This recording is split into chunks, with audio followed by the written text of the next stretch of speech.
Good morning students. Today we have start theorem number 6.1 from chapter 6. Okay chapter 6 की 6.1 theorem हम यहाँ पर solve करेंगे।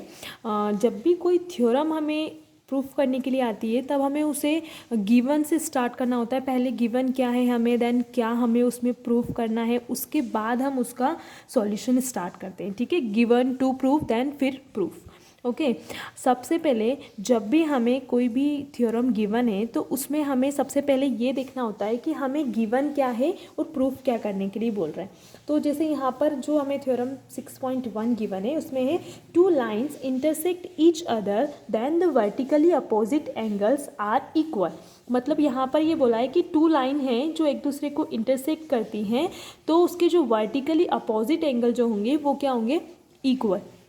तो वर्टिकली अपोजिट एंगल क्या होते हैं, वर्टिकली अपोजिट एंगल हमारे जैसे ये टू लाइन्स हैं ये एक दूसरे को इंटरसेक्ट कर रही हैं तो एक ही पॉइंट पे ये इंटरसेक्ट करेंगी और वो जो पॉइंट से जो भी एंगल्स बनेंगे तो उसके अपोजिट एंगल एक दूसरे के इक्वल होंगे। जैसे मैंने यहाँ पर एंगल 2 को एंगल 4 के इक्वल बताया है और एंगल 1 को एंगल 3 के। मैंने यहाँ पर नेमिंग कर दिया। कभी भी कोई भी थ्योरम या कोई क्वेश्चन हमारा आता है तब उसमें ये नेमिंग कर देने से हमारे लिए वो लिखना थोड़ा ईजी हो जाता है। बिकॉज अगर हम यहाँ पर ये बोलेंगे angle AOD is equal to angle COB, अगर हम यहाँ पे ऐसे बोलेंगे तो हमें ज़्यादा लिखना पड़ेगा और पढ़ने में भी उसको टाइम लगेगा थोड़ा। तो यहाँ पे नेमिंग करने से लिए हमारे लिए वो बहुत इजी हो जाता है कि angle 2 is equal to angle 4 and angle 1 is equal to angle 3। ये हमें प्रूफ करना है। वर्टिकली अपोजिट एंगल इक्वल होते हैं ये हमें प्रूफ करना है। और उसने हमें सिर्फ एक हिंट दी है इस स्टेटमेंट के थ्रू। जब भी कोई थ्योरम आती है तो उसका स्टेटमेंट हमें गिवन होता है ना, ये स्टेटमेंट है उसका, स्टेटमेंट के थ्रू हमको इसे प्रूफ करना है। तो एक हिंट क्या गिवन है हमें यहाँ पर कि टू लाइन्स हैं। अब लाइन्स की अगर बात हो रही है तो लाइन्स हमारी, जब भी लाइन की अगर बात हो रही है तो आप लीनियर पेयर का डायरेक्ट माइंड में आपके आ जाना चाहिए कि अगर लाइन है तो वहाँ पर लीनियर पेयर हम अप्लाई कर सकते हैं। ठीक है, जब भी किसी क्वेश्चन में या थ्योरम में लाइन्स की बात होती है तो लीनियर पेयर आपके माइंड में आ जाना चाहिए कि लीनियर पेयर हम यहाँ पे अप्लाई कर सकते हैं। अगर कोई और भी वहाँ पे कोई और एंगल भी वहाँ पे अप्लाई हो रहा है तो बात अलग है, बट लाइंस की अगर बात हो रही है तो लीनियर पेयर आपके माइंड में पहले आ जाना चाहिए। To lines intersect each other है ना, तो मतलब वो जो दोनों लाइन है वो एक दूसरे को इंटरसेक्ट कर रही है और ये लाइन जो है वो हमारी क्या है, लीनियर पेयर है। तो लीनियर पेयर से हमने क्या पढ़ा है लीनियर पेयर के बारे में कि उसको अगर कोई भी लीनियर पेयर स्ट्रेट लाइन के ऊपर जितने भी एंगल्स बन रहे हैं उन सभी का सम कितना होता है हमारा 180 डिग्री। ठीक है, तो हम यहाँ पर उसी से इसको प्रूफ करेंगे।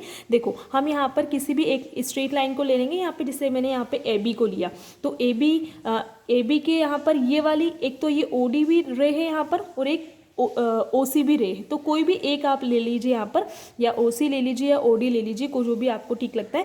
तो ये यहाँ पर स्टैंड करिए। अगर इसको हम थोड़ी देर के लिए हाइड कर दें OC रे को तो ये स्ट्रेट लाइन है और इस पर ये एंगल है तो इन दोनों एंगल्स का सम कितना होगा हमारा 180 डिग्री है ना। तो बस ऐसे ही हम यहाँ पर करेंगे। पहले इस वाली रे को हाइड कर लेना और ये दोनों को इक्वल इन दोनों के सम को 180 के इक्वल कर देंगे। देन ये वाली रे को हाइड करके इन दोनों के सम को 180 के इक्वल कर देंगे। ठीक है, तो ये ऐसे ही हम यहाँ पर इसको प्रूफ करेंगे। तो सबसे पहले हमें क्या लिखना है कि हमें गिवन क्या है। तो टू लाइन्स इंटरसेक्ट कर रही है ये हमें गिवन है कि टू लाइन्स हैं जो इंटरसेक्ट कर रही है। तो वही हम यहाँ पे लिखेंगे। टू लाइन्स कौन कौन सी हमने नेमिंग दिया है, AB एंड CD। ठीक है, AB and CD are two lines intersecting each other. कौन से पॉइंट पे इंटरसेक्ट कर रही है ये, मैंने इसको O नेमिंग किया है, intersect each other at O। ठीक है, बस यही हमें यहाँ पर गिवन है। अब टू प्रूफ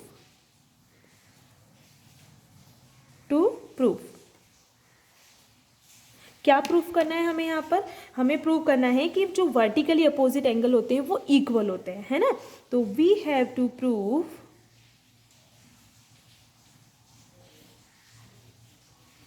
जब भी कोई थ्योरम आती है तो आपको उसको सॉल्व ऐसे ही करना है, स्टेप बाय स्टेप। पहले गिवन क्या है, टू प्रूव मतलब हमें क्या प्रूव करना है, ऐसे ही आपको करना है। तो हमें वर्टिकली अपोजिट एंगल कौन से हैं हमारे, AOD और COB, या फिर angle 2 is equal to angle 4। मैं दोनों को यहाँ पर राइट कर रही हूँ।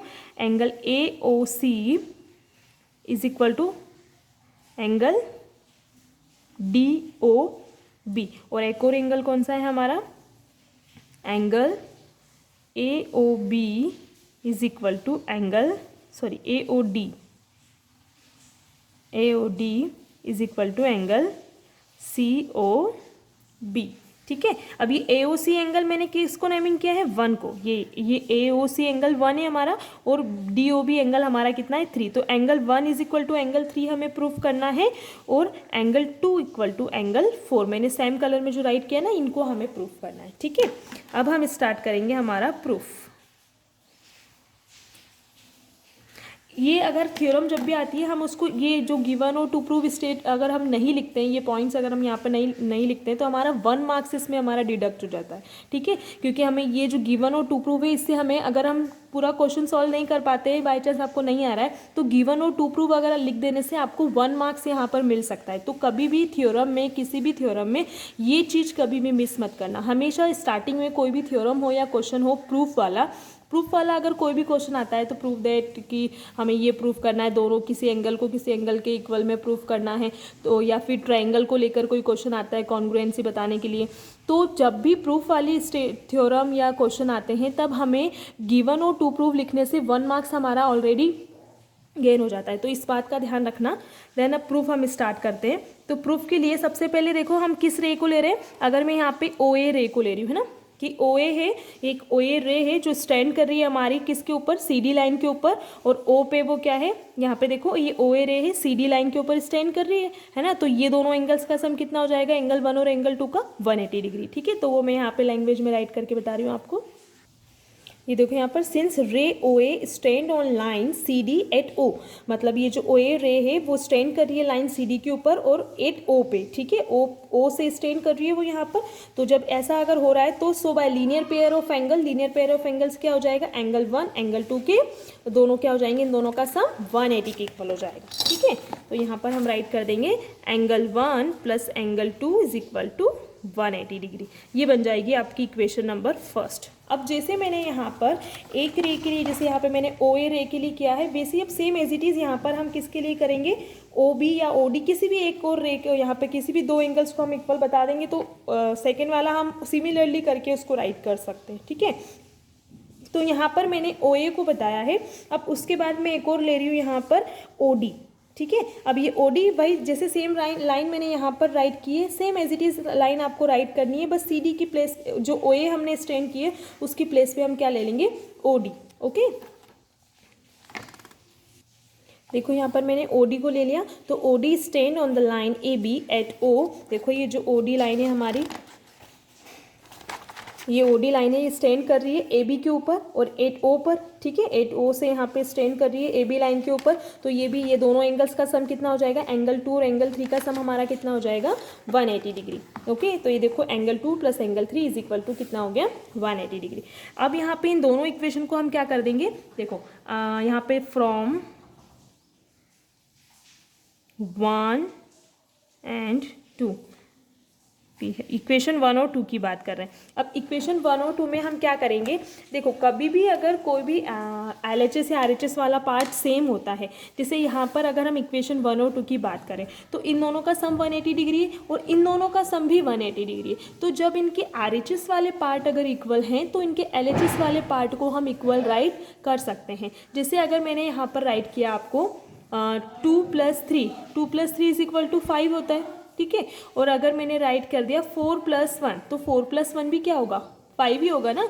तो जब ये दोनों में, ये 2 + 3 कर रहे हैं तो भी 5 बन रहा है, 4 + 1 कर रहे हैं तो भी 5 बन रहा है। तो हम इन दोनों को इक्वल करके लिख सकते हैं ना, कि 2 + 3 का सम भी 5 होगा और 4 + 1 का सम भी 5 होगा। ठीक है, तो जब इनके RHS वाले पार्ट अगर इक्वल हैं, तब हम इसके LHS वाले पार्ट को भी आपस में इक्वल बता सकते हैं। अगर LHS वाले इक्वल हैं, तब हम RHS को इक्वल एक दूसरे के बता सकते हैं, और अगर RHS वाले पार्ट से इक्वल हैं, तो हम LHS को एक दूसरे के इक्वल बता सकते हैं। ठीक है, तो बस सेम यही यहाँ पर इनके जब RHS 180 है, तो इन दोनों को हम एक दूसरे के इक्वल कर देंगे। तो angle 1 plus angle 2 is equal to angle 2 plus angle 3। Okay, अब यहाँ पर हम क्या करेंगे, देखो ये जो एंगल 2 है, यहाँ पे भी एंगल 2 है। अभी जब इसको अगर हम LHS से RHS में शिफ्ट करेंगे एंगल 2 को, तो माइनस में हो जाएगा, ये प्लस में एंगल 2 इधर आएगा तो माइनस में हो जाएगा, और इक्वल में एंगल 3 एज इट इज़। अब देखो +2 -2 ये कैंसिल आउट हो गया। ठीक है, देन ये कैंसिल हो गया। उसके बाद यहाँ पर क्या रिमेनिंग रह जाएगा हमारा, angle 1 is equal to angle 3। Okay, angle 1 and angle 3 यहाँ पर क्या हो गया हमारा इक्वल आ गया। अब जैसे एंगल 1 और 3 हमारे इक्वल आए, अब देखो ये वर्टिकली अपोजिट एंगल है या नहीं। ठीक है, यहाँ पे देखो ये एंगल 1 और ये एंगल 3, देखो ये वर्टिकली अपोजिट ही है एक दूसरे के, तो ये दोनों एंगल हमने इक्वल बता दिए हैं। अब जैसे मैंने OA और OD को लेकर यहाँ पर 1 और 3 एंगल को इक्वल बता दिया, वैसे ही अगर मैं यहाँ पर OB और OC को लूँगी तो हमारे 3 और 2 एंगल्स भी यहाँ पर क्या आ जाएंगे, इक्वल आ जाएंगे। ठीक है, तो आपको उसको पूरा सॉल्व करने की ज़रूरत नहीं है, आपने सिर्फ एक एंगल इक्वल कर दिया, सेम एज इट इज़ वो भी होगा, तो आपको यहाँ पे सिमिलरली करके आप राइट कर सकते हो। जैसे यहाँ पर ये जो एंगल है उसका नेमिंग कर देते हैं हम, हैंस एंगल AOC। 1 एंगल कौन सा था हमारा AOC, और ये 3 एंगल कौन सा था DOB, तो ये एंगल यहाँ पर हमारे इक्वल हो गए। सिमिलरली अब आप सिमिलरली करके राइट कर सकते हैं, angle 2 is equal to angle 4, और एंगल 2 का नेमिंग हमारा था AOB। लास्ट में आपको जो भी आपने नेमिंग है, सपोज अपने 1 2 3 तो अपने मन से राइट किया था, तो लास्ट में आपको वो राइट करना है कि हमने जो 1 2 3 4 एंगल जो भी सपोज किए थे उनके एक्चुअल नेम क्या है ना, तो वो आपको जरूर राइट करना रहेगा लास्ट में। यहाँ पर हो जाएगा 2 AOD है, सॉरी है ना, ये AOD है, AOD is equal to COB। ठीक है, तो ये भी यहाँ पर आ गया, ये हमारा हो गया प्रूफ, हैंस प्रूफ।